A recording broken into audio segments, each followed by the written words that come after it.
Hello, everybody. Hello, Ihab. Welcome to the next with MENA+KSA board series. It's a real pleasure to have Ihab El Yaman today with us. He's the founder and CEO of MEmob, and he will tell us a bit about MEmob, where it is in the world, and what do they do.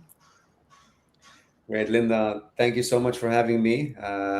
It's a pleasure as well to be on this video. To start with, again, you have the founder of MEmob, founder and CEO of MEmob. MEmob is today in kind of MENA market and then global. We started our European office in Madrid. MEmob today is present in the MENA market in Qatar, in Saudi, Dubai. We have an office in Chennai as well in India. As of MEmob today, we are the most credible data intelligence company in the MENA market, where we deliver data for services. Some of them are for market research and analysis. Others are for people's mobility and the next retail store to open. And the third one, which is the data marketing and advertising, where we deal with clients for accurate targeting based on people's behavior and mobility within cities or countries, traveling, staying in residence versus others. And that's what we are known for in the market today. It's a pleasure having you, and Ihab is one of our board members. And this series is actually just a small series talking about what our board does, what do they concentrate on in terms of their marketing efforts, and how they are giving back to the industry through pioneering different sides of the marketing industry. So, if we are to talk about mobile, becoming the most consistent consumer touch point in MENA, are brands still treating it as a media channel, or should it now be seen at the core layer of a customer experience? What do you say? Look, brands are still looking at the mobile device as a marketing channel, Yeah. because we still receive, briefs like we have a mobile campaign, right? But but when you speak to other CMOs and you look at their business, they started understanding that the mobile device itself is your second digital identity, right? So when we look at the mobile, we don't look at it as a screen where I just kind of serve an app. You look at the mobile where what I can get from that device that can tell me more about you. Yeah. So today in the market, yes, we still see mobile as a channel. However, there is a shift, a very strong shift towards data on consumers. And when they speak data today, they speak mobile devices and they tell you, what do you know about people from their mobile device?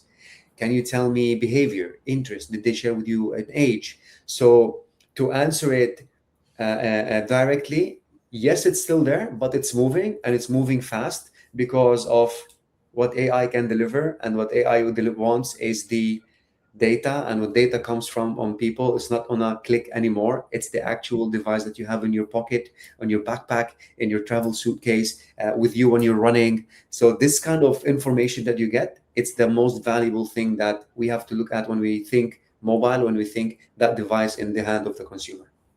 Okay, so the device captures our actions. It captures all our data in terms of, uh, our where we press, where we go, what we talk about. We know that it's listening to us. We accept this. But sometimes, and we've been getting this question a lot, they say, I think of something and it shows up. How does that work, Ihab? If you can actually tell us from a Yeah. technical point of view. Yeah, very good. So, look, there is a lot of technologies that they are on our mobile device that we don't really understand or see it, but it's running on the background. Okay. Why the mobile is the most important device that can give us data? It's because one simple thing: when you are on your laptop, on your browser, and you go to a specific website, Yeah. on that website you do a couple of actions, and the Yeah. system is studying you at that website in specific or that platform. Where if a technology is studying you from the device perspective, they can study multiple touch points at the same time on a specific place or specific device. Meaning, Today I have, let's say, HSBC application. I have game X, utility application Y. I trade on this application. I use this social media platform. All of this information as one place. So if a technology is studying all of that, it doesn't need to follow me on websites and cookies being disturbed on all of this. They can really read all of this information. Once you start having all of this information, they study your behavior and kind of logic in terms of how do you use things and when is the next thing you want to buy. So that the predictive analysis becomes active there. So let's say if I see you an example, which is we can do at MEmob, where we see a mobile device in Al Qudra most of the time, and we see them at let's say Maidan cycling track. Most probably that person is a cycler, and most probably they might think about in summer going and changing their bottles of water. They want to get something that actually maintains the cool of the or retains the cool of the water. So when you deliver something like that psychologically in your head, you say, ah, I was thinking about it, but technically it's not. They read your thoughts, they understand you so well, so they understand your next step to purchasing something or looking into something without searching for it. That's how usually technologies today are delivering to people. And that's why you see sometimes big technologies like Google and the rest, they are getting fines because the amount of information they have on people, they can start manipulating decision. And Yeah. that's why you think you thought about it, but you're buying it because you saw it and they understood that they can sell you that. That's the thing. Wow, that's okay. That's a very important part. I think even that we will make as a snippet just and send it out because everyone wants to know how do they understand what I'm thinking. So it's predictive and it's basically studying all the information, all the data that's coming through and being one step ahead in actually anticipating your needs. And Yeah. they tell you patterns because everything about data today is a pattern, right? Yeah. When you have a specific pattern on someone, you can have everything. That's why big channels like Facebook, Google, and all of these kind of big guys, because you spend so much time there, Yeah. they have so much information that even companies like us, we can do stuff they are not allowed to do because the information they have is way more than us. Protected. So the data touch points they have on a person is so much that they can do a lot where we can have specific information about a person that doesn't allow us to go into what they can call as predictive analysis, pushing stuff, or they hear me out all the time, or they actually make me think that I thought about it. That's why I saw it. So this Yeah. is the stuff they have. Yeah. Okay. With retail media, commerce media, and first party data growing so fast in the region, where do you see the biggest opportunity for the CMOs? Better targeting, better measurement, or better customer relationships for sure. But like, where is the biggest opportunity? Like, because there's so much data, and sometimes it's like, okay, if you don't know what to do with it, Yeah, it can go to waste, which is that's what we that's what we work as Mimo as well from the consultancy perspective when we work with a brand. But to answer your question first, because before we go there, we always when we speak to our clients, we tell them customer relationship is the most important part because today loyalty cannot be bought, yeah, but better targeting and experience can actually be purchased, right? yeah, yeah, So today, MEmob as a marketing company, as a data company, we always tell them purchasing data and purchasing person that he entered McDonald's and he goes there all the time is easy. You can buy that.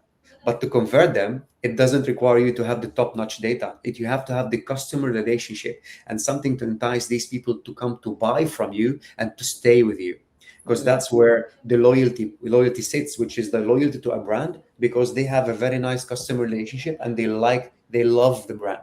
So the brand love from a CMO perspective should be the first thing that they have to look at, not better targeting, better data.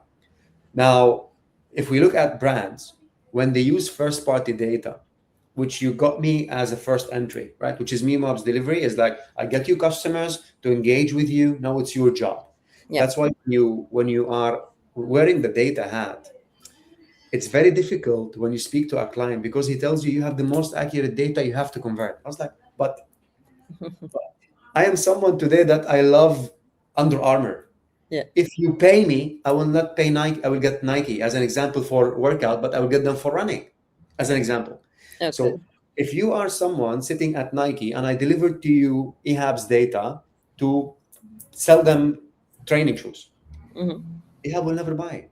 But MEmob gave you the accurate data for a person who actually goes to the gym to work out. Yeah. Now, the first party data that you got today, which is you have engaged with Nike, but he did not buy. Now, what you will do after from this point? Mm. Now you have a company or your first party data or companies that can enrich your data that you can tell that Ihab is as well a runner. So now you have an opportunity to go and target Ihab with a running kind of a shoes for a campaign that he might convert to you. Mm. So you did not touch the brand love. You did not work on the brand love. You worked on the brand capacity to deliver a different product that can convert for you, but not the first product because he has a loyalty for that brand.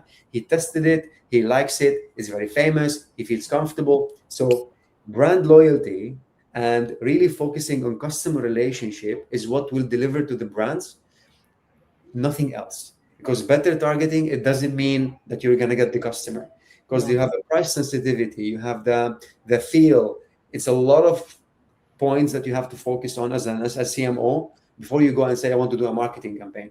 Where does your brand stand? And that's Yeah. why market research and first party data enrichment and study and analysis will help you to move forward with planning on different products, different side of the story that you want to tell the user to bring them in and give them the full kind of service better than anyone else. Yeah. That's what I Yeah. believe. Oh, I love that. Okay. And are marketers in MENA now like over optimizing for short term versus, short term performance? We all hear it. Of course, money talks and everything else takes a back seat, especially if money doesn't talk. But is it happening at the expense of brand growth? And what does mobile data reveal about the tension that is happening between? I mean, you said it very clearly in the previous answer. Brand love is so important, but with short-term brand performance, it's becoming an issue. 100%. Like in every single brief or every single client we go to, right? We had recently a kind of a conversation in Saudi with, the credit card or like payment services, right? The touch pay service. Yeah. Um, you have the STC Bank, all of these kind of guys that they offer these services. In Saudi, there is no loyalty for any credit card, Hmm. literally, right? Because we know Really? this, we have done this. There's no loyalty at all. Okay, because you have a lot of now competition in the market that they come and tell you, charge your card and there is no service fee, just put your money there, use it. Others, they tell you no exchange rate fee. So people are so agile to move in between with the whatever fits me best. Yeah. So now the loyalty there is not something that they're looking at that product in specific. However, if you go for coffee, for food, for all these, they have the loyalty. If they drink coffee from 500,000, they will drink coffee from 500,000. They're not going to go anywhere else. Starbucks, that's it. So brands are coming to us saying, I want to do a performance campaign. I will only judge on sales. And then we go and say, guys, if you want to have growth in your business, you cannot focus on sales, because to touch on reality, when you do a marketing campaign to bring sales, it's going to bring you sales from the people that they are loyal to your brand. It's not Yeah. going to bring you people from outside unless you have a very amazing whatever offer and your brand is kind of making it. You might have a little bit of a growth. Other than that, it will not work, It's not because sustainable. the strategy of a click online, right, or someone to purchase, it takes a different route than building awareness about a brand and pushing it to the people to see that, right? um, this is the kind of misconception about brands, because they're spending so much money as CMOs to go after performance, and they're most of the time they're failing. And they come to blame technologies, they come to blame agencies, they come to blame no specific strategy being built there, and they forget the main element. Yeah. What is the potential of your brand to grow? What's your base of customers today? Have you done your research in the market about that product you want to push outside? Did you really ask people if they like it or not? So, and there's a very nice story that we have got from our client when we sat with them. They launched a new product in the market with a new looks. Okay, it's a kind of a juice in Saudi. It didn't sell, and the only time they got to know why it did not sell is because the looks of it wasn't appealing. It looked like an oil refill bottle for the cars. It was there.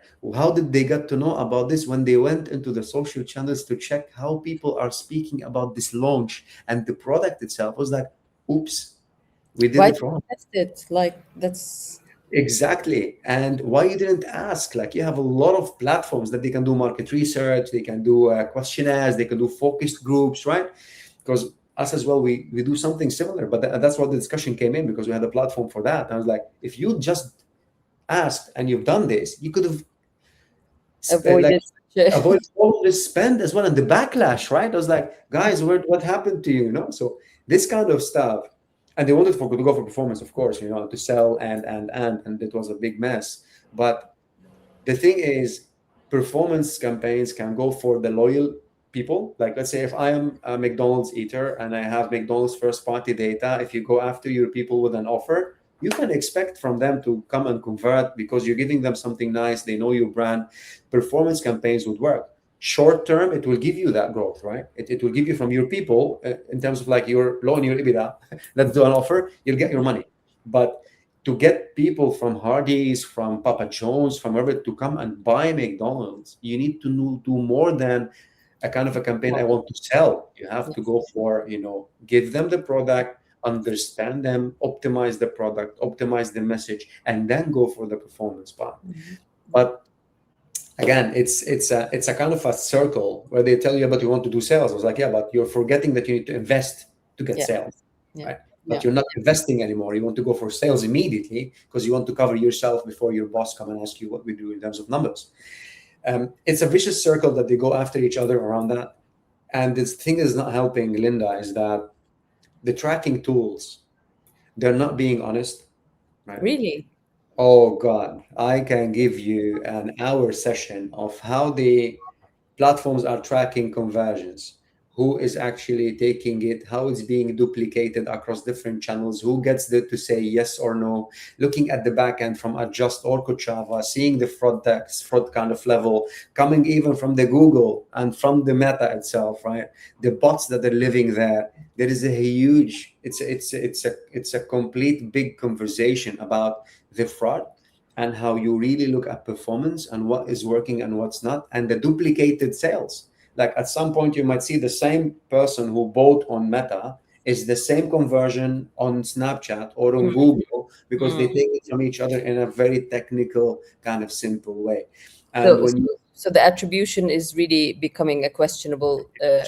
it is a questionable thing, and if you look at the people who works on the day to day, they will tell you the real stories about what they found out, right? Like, for example, us as well, we own a technology, we know how it works, we know how conversion happens. So it is not really straightforward as a conversion. And because of that, when client sees, oh, I have this platform is converting this number and this platform this number, so we can go to sales directly, that's what's ruining the whole circle. That's what's ruining the whole concept. Wow, wow! These are such revealing facts today. It was great having you on our series, Ihab, and we really thank you for all your information. And we look forward to having more conversations like this one in the future. Thank you, Linda. My pleasure. I'm so happy always to share as much as we can. Thank you. Thank you.